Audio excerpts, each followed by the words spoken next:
你们分房睡了吗？我身边越来越多的夫妻开始主动分房睡，不是因为感情淡了，而是把自己的睡眠质量放在重要位置了。这背后藏着一个被低估的原因——打鼾。很多人都觉得分开睡就能解决，但是我想提醒你，有些打鼾不只是吵，更可能是身体发出的求救信号。但也别慌哈，这个呼噜背后的问题现在有了新进展，不妨今晚试一试，录一下你老公睡觉的呼噜声，白天呼吸正常，一到夜里睡觉就切换成一种独特的枕边 BGM， 而且还不止一种曲风。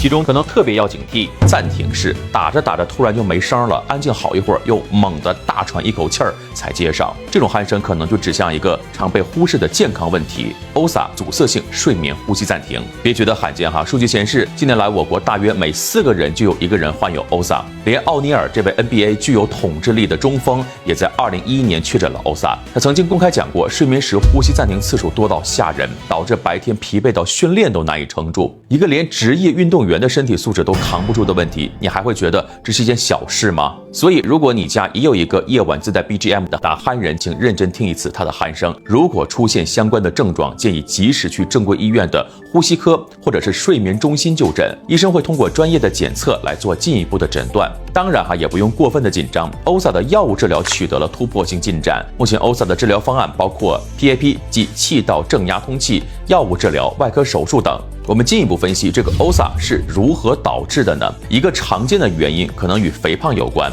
肥胖异位脂肪沉积可能会使上气道变窄、肺容积减少等，从而加剧睡眠呼吸暂停。一晚上反复出现呼吸暂停，还会被憋醒，怎么可能休息好？这可能就是为什么很多人明明睡眠时间足够，早上起来却跟没睡一样。若不进行管理的话， OSA 还可能引发一系列并发症，比如说高血压、心血管疾病等。所以不要觉得 OSA 就是睡得香，也不要觉得 OSA 只能靠止鼾神器或者呼吸机，建议尽早去咨询专业人士。最后回到最初那个问题，你们分房睡了吗？如果只是因为怕被鼾声吵到，那先别急着分房，先去听一听他的鼾声是哪种鼾。如果真的是那种让人揪心的呼吸暂停，分房不是解药，带他去看医生才有可能解决问题。爱一个人不是在他呼吸都困难的时候默默关上门，而是把他的健康放在心上，关掉那首异常的 BGM， 给彼此一个安稳的好睡眠，找回清醒好状态。